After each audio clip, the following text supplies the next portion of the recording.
शांतता राखायची आहे। कथा सुरू झाल्यानंतर कोणत्याही प्रकारचा व्यत्यय कथेमध्ये उद्भवू नये याची खबरदारी सर्वांनी घ्यायची आहे।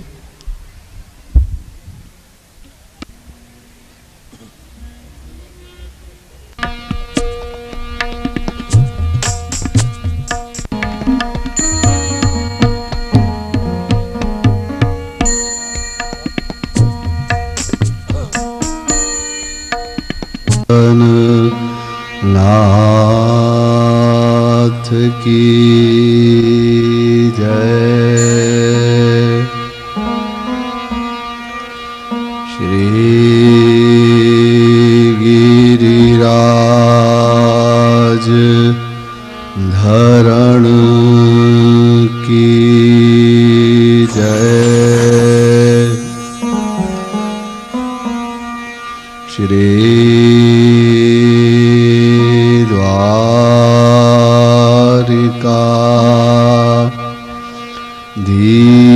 धीश की जय।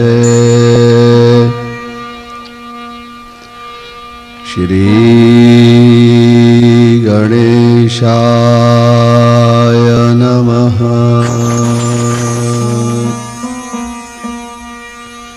श्री मातृपितृभ्यो चरण कमलेभ्यो नमः। श्री सरस्वत्यै नमः।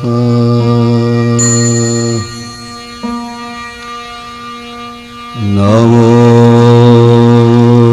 भगवते तुभ्यं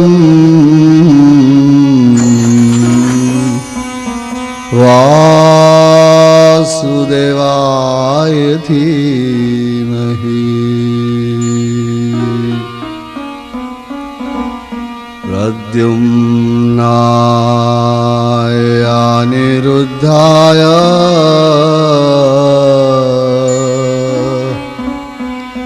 नमः संकर्षणाय च।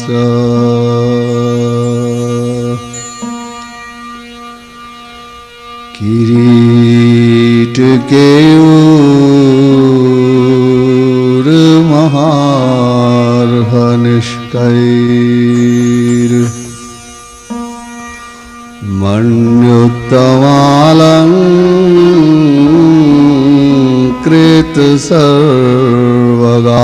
मण्युत्तमालङ्कृतसर्वगात्रम्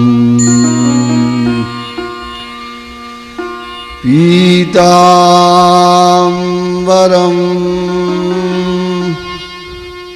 काञ्चनचित्रनद्धं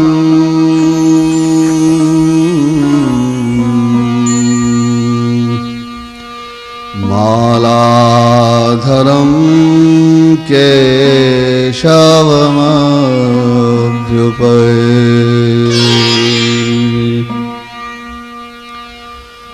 ॐ नमो भागवत पुराण पुरुषोत्तमाय।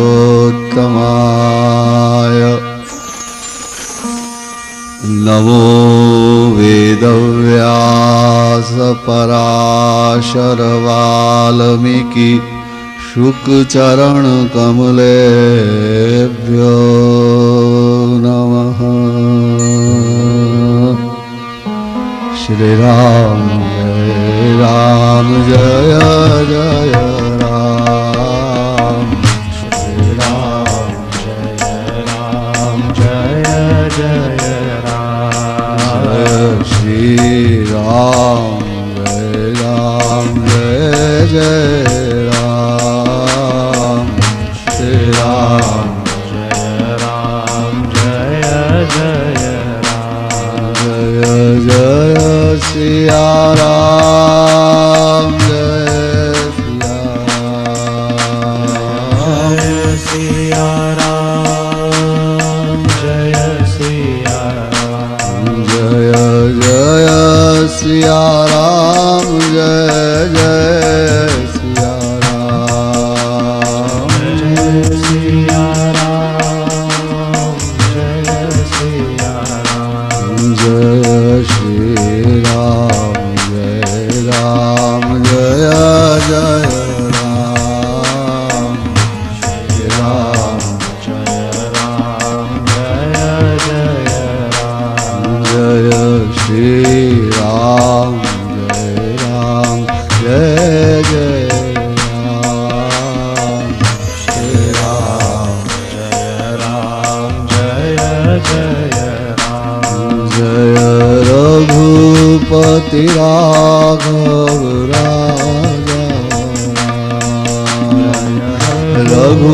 रघुपति राघव राजा राम रघुपति राघव राजा रघुपति राघव राजा पतित पावन सीताराम पतित पावन सीताराम जय पतित पावन सीताराम पतित पावन सीताराम जय जय रघुनंदन जय सिया राम जय जय रघुनंदन जय सिया राम जय जय रघुनंदन जय सिया राम जय जय रघुनंदन जय सिया राम जानकी वल्लभ सीताराम जय जानकी वल्लभ सीताराम जय श्री राम जय राम जय जय राम श्री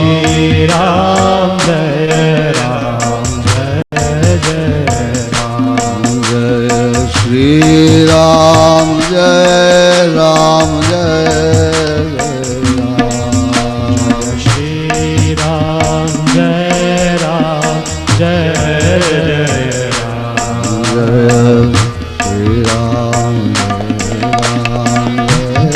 श्री राम जय राम जय जय राम जय सिया राम जय सिया जय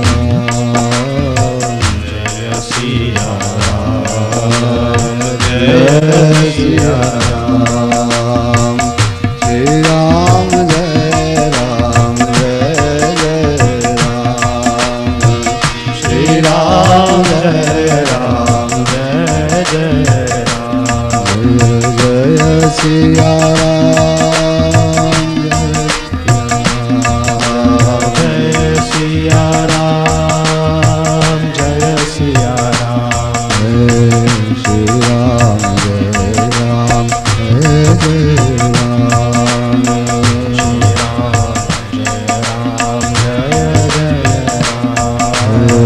श्री राम जय राम जय जय राम श्री राम जय राम जय जय राम श्री राम जय राम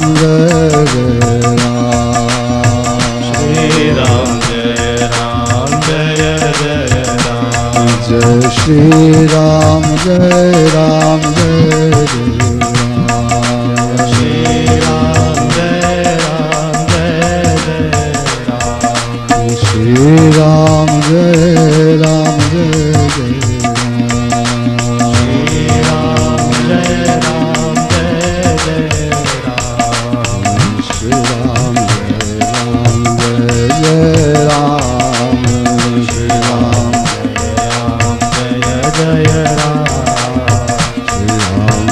राम जय जय राम श्री राम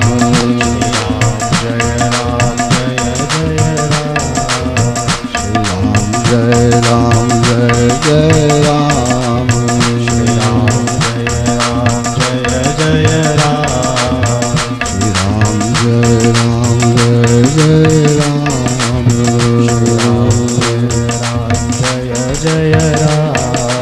श्री राम जय राम जय जय राम जय राम श्री राम जय राम जय जय राम जय राम श्री राम जय राम जय जय राम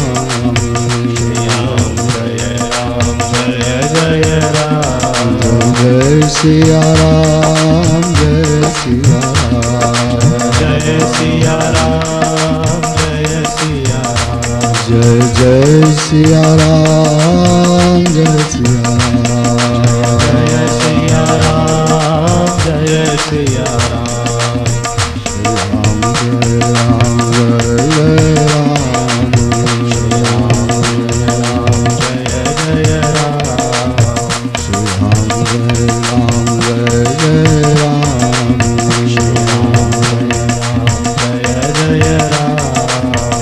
राम जय राम जय जय राम जय जय राम श्री राम जय राम जय जय राम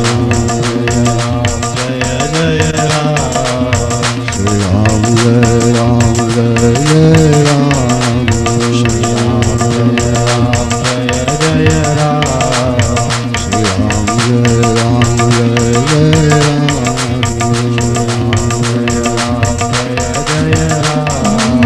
श्री राम जय राम जय जय राम श्री राम जय राम जय जय राम श्री राम जय राम जय जय राम जय राम जय जय राम जय जय सिया राम जय सिया राम जय सिया राम जय सिया राम जय सिया राम जय सिया राम जय सिया राम जय सिया राम जय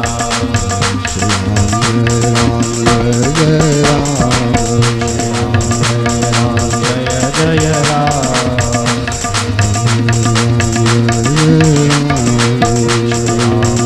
जय राम जय जय राम श्री कृष्ण चंद्र भगवान की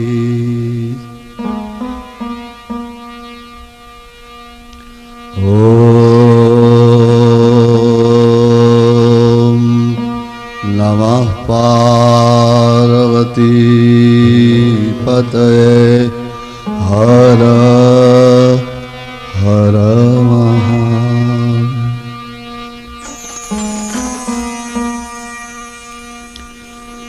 शीश मुकुट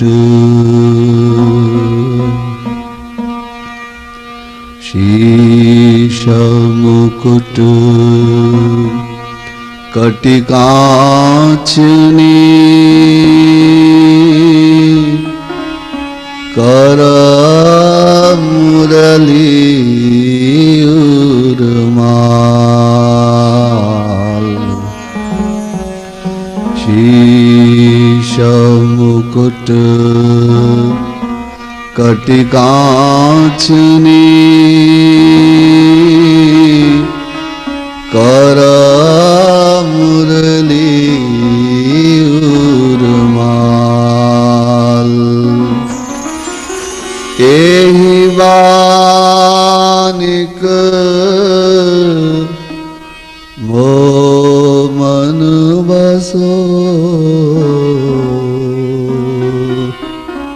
सदा बिहारी लाल श्री बाल कृष्ण लाल की जय श्री यमुने महारानी की जय हो।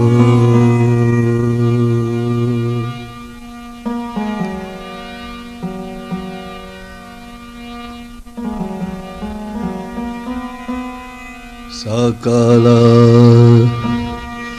सकल सुमंगलदायक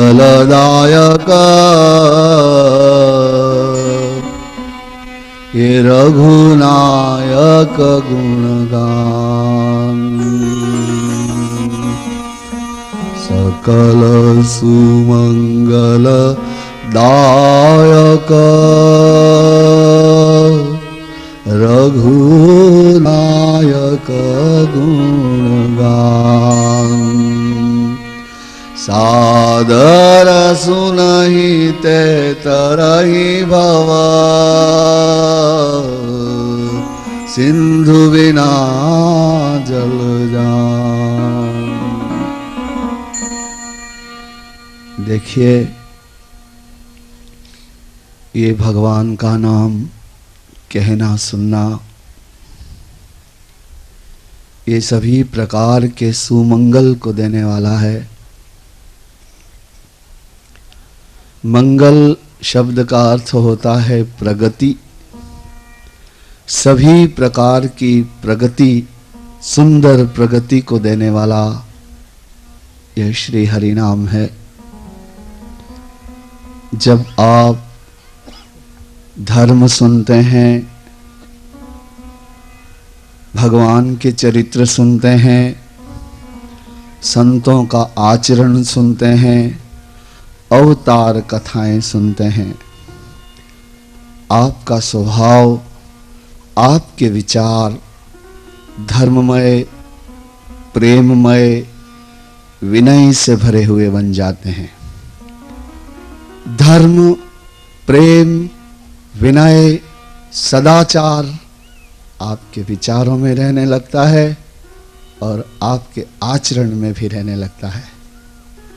तो आप अपने भीतर भी प्रसन्नता का अनुभव करते हैं और समाज में, परिवार में और व्यवहार में भी आप प्रेम, प्रसन्नता, सदाचार बांटते हैं। ये भगवान के गुण सुनना केवल भक्तिप्रद ही नहीं है, भक्ति तो इससे मिलती ही है, भगवान के प्रेम का तो इससे विकास होता ही है।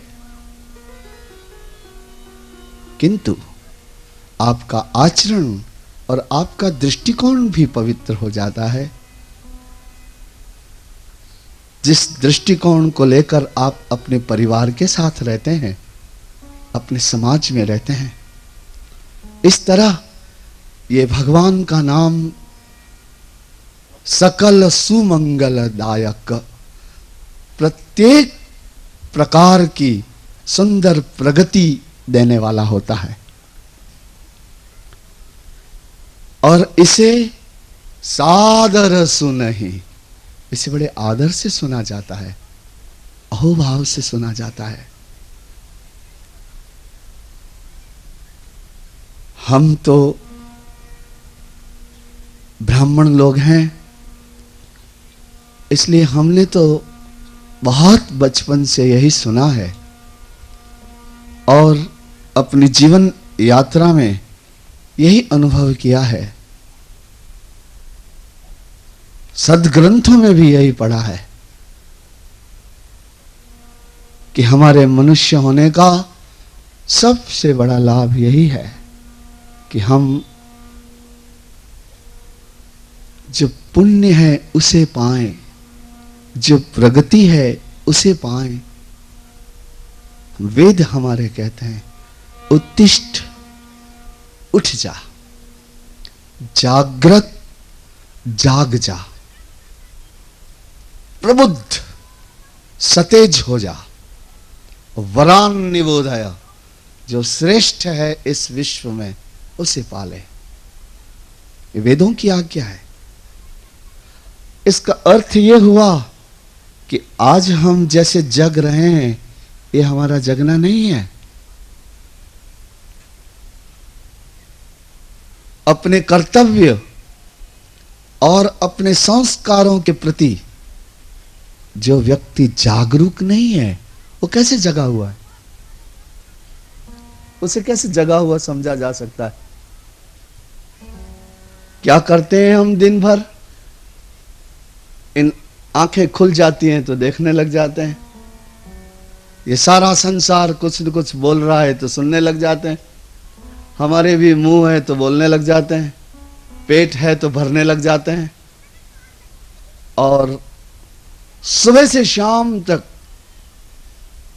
एक अंधी दौड़ है हमारे पास। हमें पता नहीं हम कहां जाएंगे, हमें पता नहीं हमारा क्या परिणाम आएगा, क्या फल मिलेगा, हमें कुछ पता नहीं। जैसे दुनिया को देखते रहते हैं और हम भी करते रहते हैं। हमने अपने आदर्श संतों की वाणी में से नहीं लिए, धर्म ग्रंथों में से नहीं लिए, गुरुजनों से नहीं लिए। हमें क्या करना चाहिए हमने इस दुनिया में देखा और करने लग गए। जैसे दुनिया कर रही है वैसे ही हम करने लग गए। हमारे पास अपना विचार, अपना चिंतन, अपनी गंभीरता, अपना जागरण कहां है? इसीलिए वेद कहते हैं कि तेरा ये जगना जगना नहीं है, तेरा यह उठना उठना नहीं है। उत्तिष्ठ, अब खड़ा हो। जागृत, अब जग। प्रबुद्ध, बहुत सावधान हो जा। और वरान निबोधय, जो श्रेष्ठ है उसे पा। ऐसा कुछ पा जो अनंत जन्मों तक तेरा साथ देता रहे। ऐसा क्या हो सकता है? चरित्र, प्रेम, ज्ञान, त्याग और ईश्वर, यही हो सकता है। इस मनुष्य का आत्यंतिक कर्तव्य यही है कि वो अपनी बुराइयों को देखे और उसे निर्मूल करे, और अच्छाइयां क्या होती हैं उसे जाने, और उसको अपने इस शरीर रूपी, हृदय रूपी क्षेत्र में, इस खेत में उन अच्छाइयों के बीज बोए। सदाचार, सत्संग और स्वाध्याय और धर्म ग्रंथों का अध्ययन और संत सेवा, दयादान का आचरण करके हृदय के खेत में रोपे हुए, बोए हुए उन बीजों को सींचे, और सींचकर उसमें आनंद के फल और प्रेम के फल पाए। यही मनुष्य का आत्यंतिक कर्तव्य है, और यही भागवत आपको कहना चाहते हैं। मैं आज शेंदूरणी के लोगों से और आसपास के लोगों से बहुत प्रभावित हूं।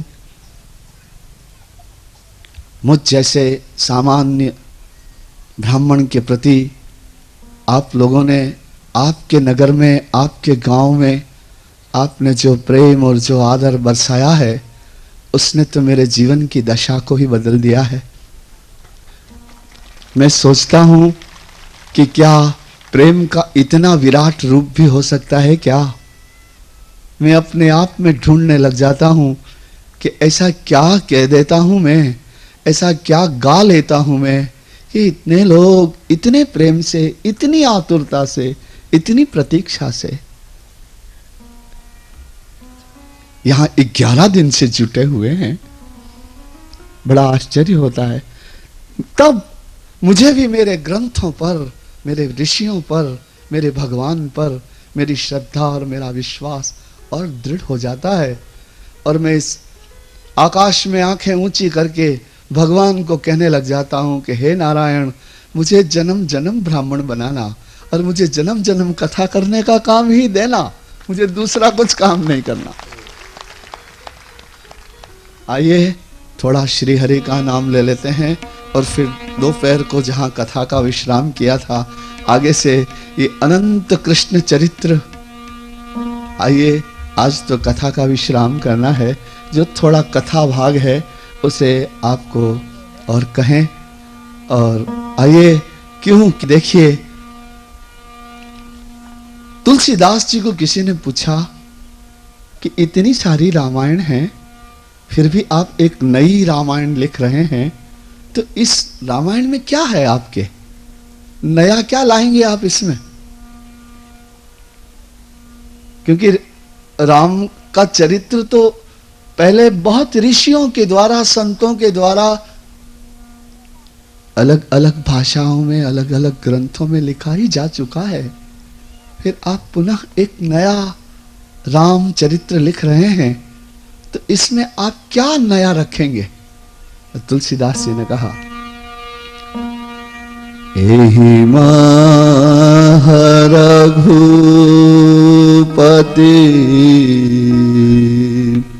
एहि रघुपति नाम उदारा अति पावन पुराण श्रुति सारा।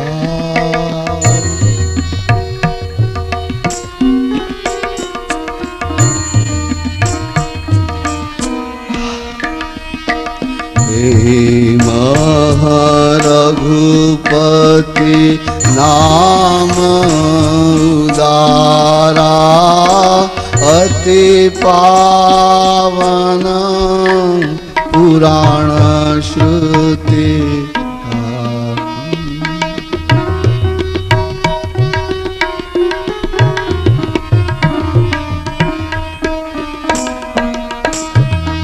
हे महारघुपति नाम उदारा। बहुत अच्छी चौपाई, सुनिए। आप समझ लेंगे तो आंसू आ जाएंगे आपको। एहि महारघुपति नाम उदारा। रघुपति नाम उदारा अति पावन पुराण श्रुति सारा। अति पावन पुराण श्रुति सारा। ये मेरी इस रामायण में उदार राम का नाम है और वह राम का नाम अत्यंत पवित्र है और सारे पुराण और सारे वेदों का सार है ये 2 अक्षर का नाम। तो नारायण, यही आपको मैंने इतने दिन सुनाया और आपने बड़े प्रेम और बड़े आदर और बड़े अहोभाव से सुना भी। मेरे श्रीहरि आपको अपना प्रेम भाजन बनाएंगे, अपनी कमल जैसी बड़ी बड़ी आंखों से आपके जीवन को देखा करेंगे और आपका जीवन पवित्र बने और आपका जीवन सफल बने। यही इस कथा का फल होगा। आइए श्री हरि नाम लेते हैं और विठ्ठल विठ्ठल विठ्ठला हरि नारायण।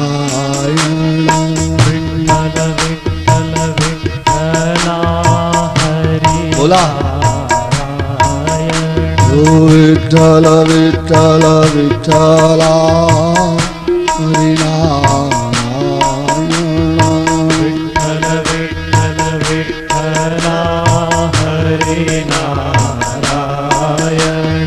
विठ्ठल विठ्ठल विठ्ठला हरि नारायण। विठ्ठल विठ्ठल विठ्ठला हरि नारायण। ओ हरि नारायण हरि नारायण। हरि नारायण हरि नारायण। हरि नारायण हरि नारायण। हरि नारायण हरि नारायण। विठ्ठल विठ्ठल विठ्ठला हरि नारायण। विठ्ठल विठ्ठल विठ्ठला हरि नारायण। ओ विठ्ठल विठ्ठल विठ्ठला हरि नारायण।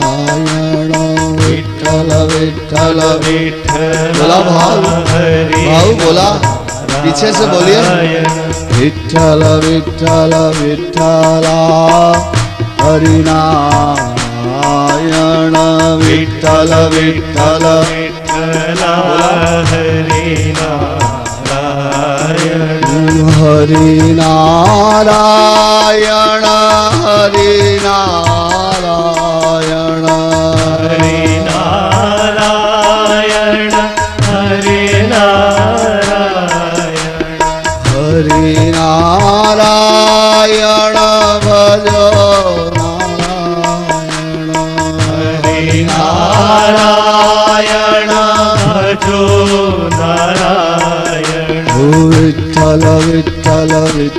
विठ्ठला हरी नारायण विठ्ठल विठ्ठल विठ्ठला हरी नारायण विठ्ठल विठ्ठल विठ्ठला हरी नारायण विठ्ठल विठ्ठल विठ्ठला हरी नारायण हरि नारायण हरि नारायण हरि नारायण हरि नारायण हरि नारायण हरि नारायण हरि नारायण विठ्ठल विठ्ठल विठ्ठला हरि नारायण विठ्ठल विठ्ठल विठ्ठला बोला नारायण ओ विठ्ठल विठ्ठल विठ्ठला हरि नारायण विठ्ठल विठ्ठल विठ्ठला हरि नारायण हर हरि नारायण हरि हरि नारायण हरि नारायण हरि नारायण भजो नारायण हरि नारायण हरि नारायण विठ्ठल विठ्ठल विठ्ठला हरि नारायण विठ्ठल विठ्ठल विठ्ठला हरि नारायण विठ्ठल विठ्ठल विठ्ठला हरि नारायण विठ्ठल विठ्ठल विठ्ठला हरि नारायण हरि नारायण भजो नारायण हरि नारायण भजो नारायण हरि नारायण भजो हरि नारायण भजो नारायण ओ विठ्ठल विठ्ठल विठ्ठला हरि विठ्ठल विठ्ठल विठ्ठला हरि नारायण विठ्ठल विठ्ठल विठ्ठला हरि नारायण विठ्ठल विठ्ठल विठ्ठला हरि नारायण हरि नारायण हरि हरि नारायण हरि नारायण हरि नारायण हरि नारायण हरि नारायण हरि नारायण भजो नारायण हरि नारायण भजो नारायण हरि नारायण भजो हरि नारायण भजो नारायण विठ्ठल विठ्ठल विठ्ठला हरि विठ्ठल विठ्ठल विठ्ठला हरि नारायण विठ्ठल विठ्ठल विठ्ठला हरि विठ्ठल विठ्ठल विठ्ठला हरि नारायण हरि नारायण हरि हरि नारायण हरि नारायण हरि नारायण हरि नारायण हरि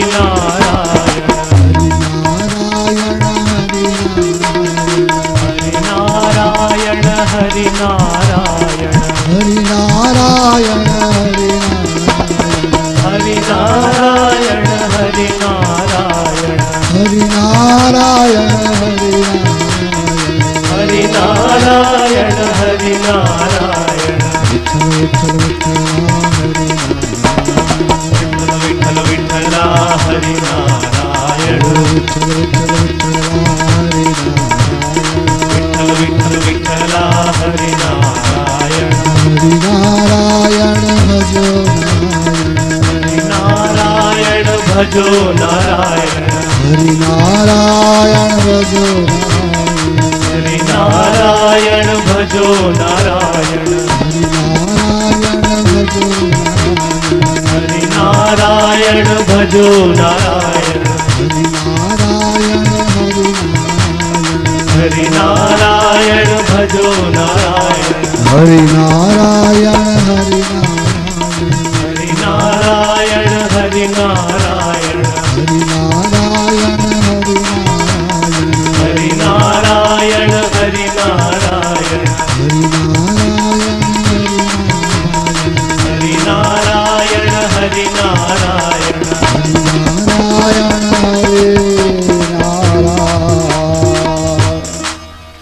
श्री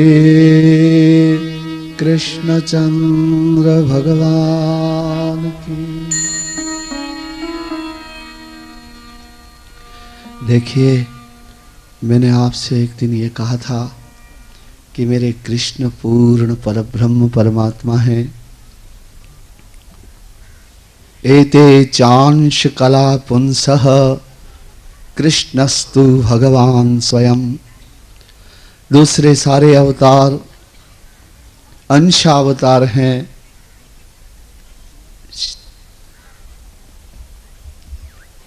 दूसरे सारे अवतार तो अंशावतार हैं, लेकिन ये कृष्ण का अवतार तो पूर्ण अवतार है। मैंने आपसे बताया, कथा में आपने सुना, ये कृष्ण जब नाचते हैं तो पूर्ण नाचते हैं, ये जब वंशी वादन करते हैं तो इनका वंशी वादन पूर्ण वंशी वादन है, ये जब रास खेलते हैं तो इनका रास पूर्ण रास है, ये माखन चोरते हैं तो इनका माखन चुराना पूर्ण चुराना है। इन्होंने कुछ भी, इनके चरित्र में कुछ भी अपूर्ण नहीं, सब कुछ पूर्ण है। यही कृष्ण चरित्र की वैयक्तिकता है, स्पेशलिटी। इस चरित्र का ये एक पर्सनल बिंदु है, अपना मौलिक बिंदु है। कृष्ण की तरह आप राम रास कर सकते हैं क्या?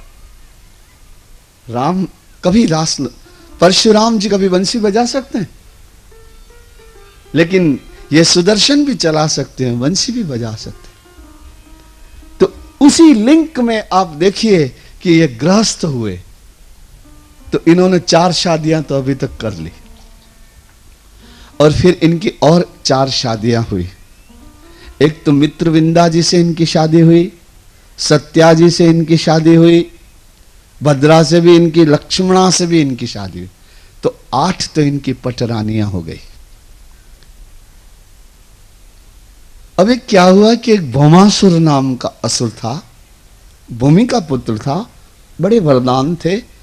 आपको मैंने पहले बताया है ना, इन असुरों की शक्ति भी कुछ कम नहीं होती। और यह भी मैंने आपको सिद्ध करके बताया कि ये आसुरी भाव जो हमारे मन में होते हैं, उनकी शक्ति कम नहीं। क्रोध की, लोभ की, काम की, ईर्ष्या की, ये शक्तियां कितनी तीव्र होती हैं। तो ये भौमासुर भी बहुत सिद्ध भी थे और बड़े सुरक्षित भी थे। इन्होंने क्या किया था कि 16,100 राजकन्याओं का अपहरण किया था। राजाओं की सुंदर कन्याओं को चुरा लेता और अपने जेल खाने में रख देता। ऐसा ऐसा करके 16,100 कन्याओं को इसने अपने महल में, अपने महलों में इसने कैद बना रखा था। भगवान को इसका पता चला और भगवान ने उस सत्यभामा को लेकर गए और उन्होंने उस भौमासुर के साथ युद्ध किया, और उसके बाद उन्होंने 16,100 राजकन्याओं को भौमासुर की कैद से मुक्त करवाया। अब ये कन्याएं जब मुक्त हुई तो इन्होंने श्याम सुंदर को देखा, पीतांबरधारी को, तो सभी की सभी मोहित हुई भगवान पर। इन कन्याओं ने भगवान से एक बात कही कि देखिए, हम राजकन्याएं हैं और हमारा अपहरण कर लिया भौमासुर ने, आपने हमको छुड़ाया क्यों? क्योंकि अब तो समाज में हमारा कोई स्थान नहीं है, कोई राजकुमार तो हमसे शादी करेगा नहीं, क्योंकि हम तो चुराई जा चुके हैं और हमें तो भौमासुर की कैद में रह गई हैं हम, इसलिए हमसे कोई राजकुमार अब विवाह नहीं करेगा, शादी नहीं करेगा। इससे तो हम भौमासुर की कैद में ही अच्छी थी, जैसे तैसे जीवन काट देती। अब हमारा समाज में कोई स्थान नहीं, हम क्या करें? तो भगवान ने क्या किया कि उन 16,100 को लेकर के द्वारिका चले आए, और द्वारिका में आकर के उन्होंने ये संकल्प किया कि मैं एक ही मुहूर्त में इन 16,100 राजकन्याओं के साथ विवाह करूंगा। तो 16,100 मंडप की व्यवस्था हुई। अब 16,100 मंडप बने तो ग्रह शांति करने के लिए वसुदेव देव की भी तो 16,000 चाहिए। तो 16,000 वसुदेव और 16,000 देव की 100, और गर्गाचार्य जी भी 16,100 चाहिए, तो गर्गाचार्य जी भी 16,100।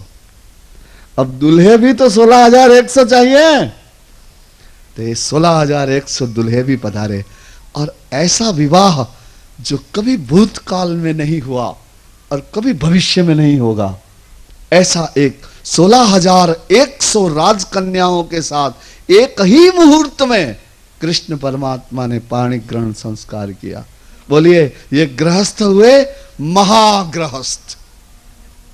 16,108 रानियों के पति बने। ये तो बेचारे एक से शादी करके पछता रहे हैं।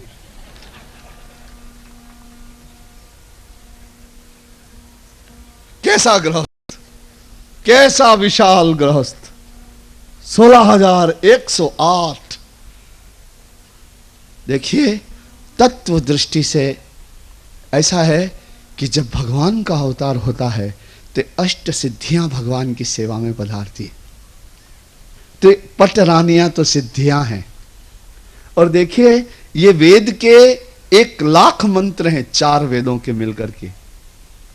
तो इन मंत्रों में क्या होता है कि इन मंत्रों के छंद होते हैं, इन मंत्रों के देवता होते हैं, और इन मंत्रों के ऋषि होते हैं। जैसे तत्वायामित्यस्य शुनक्षेप ऋषिः त्रिष्टुप छंदः वरुणो देवता। किसी भी मंत्र के छंद होते हैं, ऋषि होते हैं और देवता होते हैं। तो अब तत्वायामि ब्रह्मणा वंदमानस्तदा सा, इस मंत्र, ये वेद मंत्र है, वरुण देवता का मंत्र है, वरुण को बुलाने का मंत्र है। तो तत्वायामित्यस्य, इस मंत्र के शुनक्षेप ऋषि, इसका छंद त्रिष्टुप छंदः, और वरुणो देवता, इसके वरुण देवता है।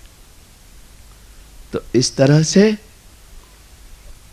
16,000 83,900 मंत्रों को तो देवता मिले, इन ऋचाओं को देवता मिले, लेकिन 16,100 मंत्र, 16,100 ऋचाएं देवता बिना की थी। इसलिए कृष्णो देवता, इस आध्यात्मिक अर्थ में इन ऋचाओं का, ये 16,100 ऋचाएं हैं, वेद की ऋचाएं हैं ये, इसलिए इसे भगवान कृष्ण देवता के रूप में मिले। इस तरह नारायण 16,108 महलों में भगवान कृष्ण परमात्मा अपनी रानियों के साथ रहने लगे। हाँ, फिर इनके पुत्र भी हुए, उनके भी यहाँ वर्णन है। नारायण रुक्मिणी जी के प्रद्युम्न पुत्र हुआ, प्रद्युम्न के भी पुत्र हुआ अनिरुद्ध। इस तरह भगवान महागृहस्थी, पूर्ण गृहस्थी। गृहस्थ में एक बार क्या हुआ कि नारद जी के मन में एक विचार आया कि भाई, संसार में पति पत्नियों में तो कुछ न कुछ कलह होता ही रहता है। तो भैया, पति पत्नियों में कलह होता रहता है, तो ये भगवान के वहां क्या होता होगा? 16,108 रानियां लड़ती तो होंगी ना आपस में, कुछ न कुछ कलह भगवान के वहां होता ही रहता होगा। चलो चलो चलो, देख के तो हमें। तो कौतुक देखने की उत्सुकता लेकर के नारद द्वारिका में पधारे। द्वारिका में पधारे तो नारायण सबसे पहले तो वे रुक्ष्मणी के महल में गए। तो रुक्ष्मणी के महल में जैसे ही नारद मुनि आए, अब भगवान उठे अपने आसन से अपनी पत्नी रुक्ष्मणी के साथ। अरे पधारो देवर्षि पधारो। सुंदर आसन पर विराजमान कर दिया उन्हें। उनके चरणारविंद धोए पति पत्नी ने मिल करके, और उनका पूजन किया नारद जी का। बड़ा सुंदर उनको गंध अक्षत धूप दीप नैवेद्य आरती उतारी उनकी। बहुत सुंदर उनको मिष्ठान्न भोजन करवाए। खूब उनको बड़े प्रेम से उनके चरणों में वंदनाएं की। और बहुत आदर से नारद ने कहा कि तब श्याम सुंदर अब विदा दीजिए। विदा हो गए, क्योंकि नारद को फुर्सत नहीं थी ना, दूसरे महल में जाना था। इसलिए वहां से निकले और जाम्बवती के महल में पहुंचे। जाम्बवती जी के महल में पहुंचे तो भगवान दौड़ते आए अंदर से, महल में से, जाम्बवती जी के साथ में कि अरे अरे पधारो देवर्षि। कब पधारे द्वारिका में? ये तो चक्कर खा गए कि अभी तो मेरी पूजा कर रहे थे और यहां पूछ रहे हैं कि कब पधारे।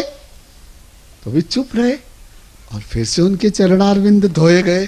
फिर से वो कि वही उनकी सेवा हुई और वही उनका पूजन हुआ। और जाम्बवती जी के साथ भगवान ने देवर्षि नारद के चरणों में प्रणाम किया, उनको भोजन वगैरह कराया। भूख तो थी नहीं, पिछले मंदिर में बहुत अच्छी तरह से भोजन कराए थे, अब क्या करते, लेकिन कुछ बोले कैसे। भोजन कर लिया और विदा हुए। अब वहां से सत्यभामा जी के मंदिर में पधारे। तो सत्यभामा जी के मंदिर में पधारे तो वहां उन्होंने देखा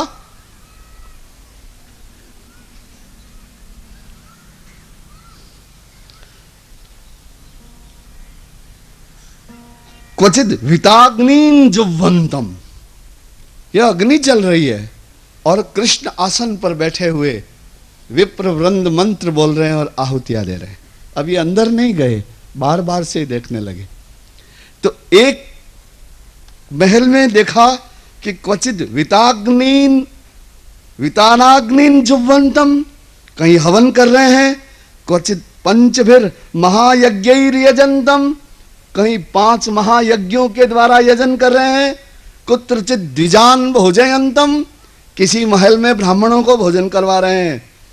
काप्यवशेषितम अन्नम भुंजानम, ब्राह्मणों का बचा हुआ अन्न प्रसाद के रूप में कहीं किसी महल में ये कर रहे हैं।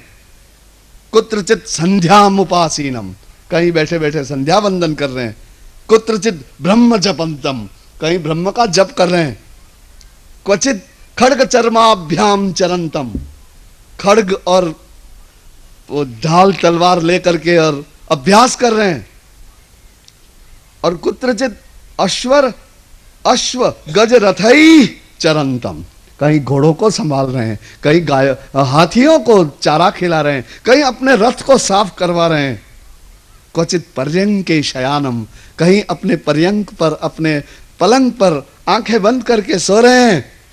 और कुचित बंधी भी स्तूयमानम, कहीं बैठे हैं और उनके भाट चारण उनकी स्तुति गा रहे हैं, बड़े रस से सुन रहे हैं। क्वचित इतिहास पुराणानि शृण्वन्तम, कहीं बैठे बैठे कथा सुन रहे हैं, पुराण की कथा सुन रहे हैं, इतिहास की कथा सुन रहे हैं।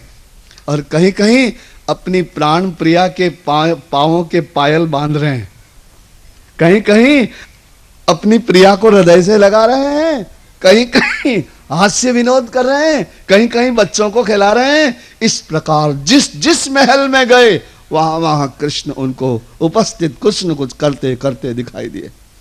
चकित हो गए नारद, हे भगवान इतने कृष्ण हैं क्या? ये देवर्षि नारद भी घबरा गए और उन्होंने तो जहां खड़े थे वहीं हाथ जोड़ दिए। तो हंसते हुए श्याम सुंदर उपस्थित हो गए कि अरे नारद, ये तो मेरा आचरण है, गृहस्थ कैसे रहते हैं ये दिखाने के लिए ही तो मैंने इतना महागृहस्थ। तो इस तरह भगवान के ऊपर भगवान नारद जी भी पधारे और नारद जी ने इस तरह से भगवान को नारायण उनके गृहस्थ के दर्शन किए।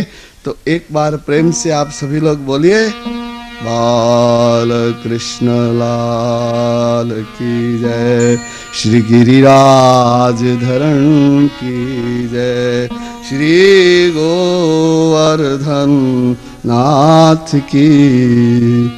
फिर एक बार क्या हुआ, युधिष्ठिर के राजसूय यज्ञ में पधारे, वहां पर अग्र पूजा का विचार हुआ। वहां उन्होंने शिशुपाल का उद्धार किया, जरासंध का उद्धार किया, अनेक शाल्व इत्यादि दुष्ट दुष्ट राजाओं का उन्होंने उद्धार किया। इस तरह से मेरे भगवान ने अपने जीवन के उत्तरार्ध में मेरे भगवान ने युद्ध लीलाएं की। बोलिए एक बार प्रेम से, बाल कृष्ण लाल की जय। कृष्ण गोविंद गोविंद गोपाला कृष्ण।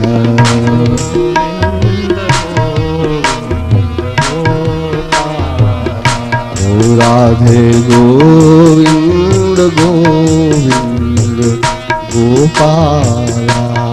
राधे गोविंद गोविंद गोपाला। गोविंद गोविंद गोपाला। राधे गोविंद गोविंद गोपाला। कृष्ण गोविंद गोविंद गोपाला। गोविंद गोविंद गोपाला। राधे गोविंद गोविंद गोपाला। राधे गोविंद गोविंद गोपाला। कृष्ण गोविंद गोविंद गोपाला।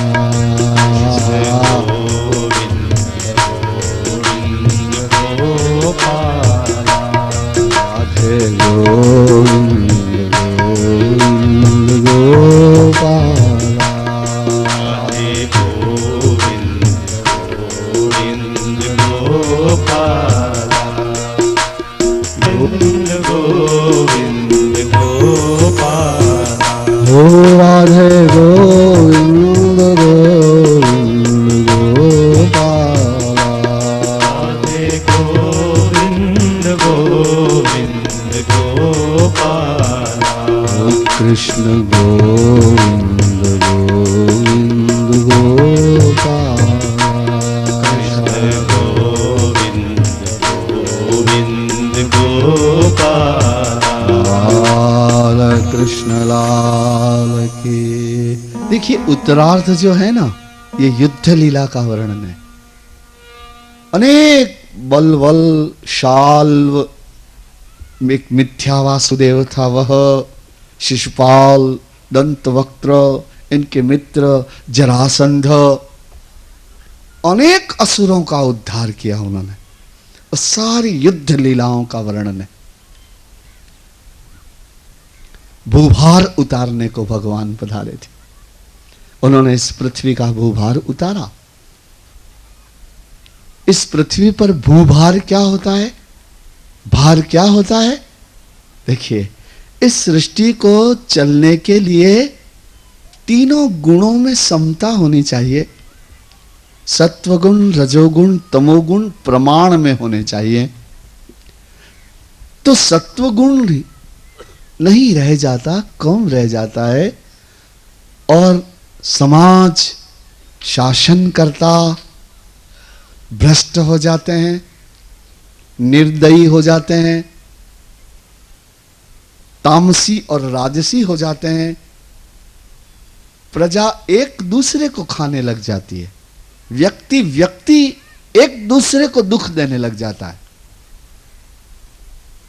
तमस बढ़ जाता है, राजस बढ़ जाता है। प्रजा का शासन क्रूर लोगों के हाथ में आ जाता है, निर्दयी लोगों के हाथ में सत्ता आ जाती है, तब भगवान अवतार लेते हैं। तो ये उत्तरार्ध जो है दशम स्कंध का, वो युद्ध लीलाओं से भरा हुआ है। कहते हैं सुखदेव जी ने ये युद्ध लीलाएं भी सुनाई, कृष्ण चरित्र सुनाया, और फिर कहा कि देखो और कुछ सुनना चाहते हो? परीक्षित जी ने कहा कि हाँ, और कोई विशेष भगवान का गुण हो तो सुनाइए। सुखदेव मुनि ने कहा कि देखिए, एक भगवान का मित्र था जिसका नाम सुदामा था। कहते हैं, कृष्णस्यासीत सखा कश्चिद ब्राह्मणो ब्रह्मवित्तमः। इन कृष्ण का एक मित्र था ब्राह्मण, और ब्राह्मण था इतना ही नहीं, ब्रह्मवित्तमः, ब्रह्म को जानने वाला भी था। अरे जन्मना जायते शूद्रः कर्मणा द्विज उच्यते। कोई ब्राह्मण माँ बापों के वहां जन्म ले लेने से ब्राह्मण नहीं हो जाता व्यक्ति। कर्मणा द्विज उच्यते, जो ब्रह्म को जानता है अथवा ब्रह्म को जानने का प्रयास करता है, अथवा जो विद्या का उपासक है, संतुष्ट है, तपस्वी है, भजनीक है, वो ब्राह्मण है। तो इस कृष्ण परमात्मा का एक मित्र था। कहां मिला था ये मित्र उन्हें? उन्हें सांदीपनि मुनि के वहां मिला था। जब भगवान विद्याभ्यास करने गए ना, तब ये ब्राह्मण भी वहां विद्याभ्यास करता था। तो नारायण, कृष्णस्यासीत सखा कश्चित् ब्राह्मणो ब्रह्मवित्तमः विरक्त इंद्रियार्थेषु प्रशांतात्मा जितेन्द्रियः। कैसा था? ब्रह्म को जानने वाला था, विरक्त स्वभाव का था। ये ब्राह्मण देवता विरक्त स्वभाव के थे, प्रशांत आत्मा, उनका अंतःकरण शांत रहा करता था, कभी उद्विग्न नहीं रहते थे। जो महापुरुष होते हैं ना, वो शांत हृदय के होते हैं, उद्विग्न नहीं हो जाते, छोटी छोटी बात में अपना आपा नहीं खो देते। जितेंद्रिय, जितेंद्रियवान भी थे। और एक उनकी बात बड़ी अद्भुत थी, यदृच्छयोपपन्नेन वर्तमानो ग्रहा श्रमी। यदृच्छयोपपन्नेन, अपने आप जो कुछ आ जाता उसी से अपना जीवन चलाते थे। गृहस्थ आश्रमी थे, गृहस्थ में रहते थे। उनकी ब्राह्मणी सुशीला नाम की उनकी पत्नी थी और इनका नाम सुदामा था। ऐसे जितेंद्रिय, भले, प्रशांत आत्मा, जो मिल जाए उसी में संतुष्ट रहने वाले, मैले कुचेले फटे टूटे इनके वस्त्र बालकों के ऐसे। एक दिन क्या हुआ कि उनकी पतिव्रता पत्नी ने म्लान मुख से, अपनी दरिद्रता से घबराई हुई, अपने बच्चों को भूखा देखती, अपनी दरिद्रता को देखती तो घबराई हुई, एक दिन उन्होंने अपने पति से कहा कि अरे ओ महात्मा, आपके मित्र द्वारिकाधीश हैं, द्वारिका में विराजते हैं और राजा हैं द्वारिका के, और आपके मित्र हैं। देखिए ना, हम कितने दुखी हो रहे हैं, आप वहां पधारिए ना, क्योंकि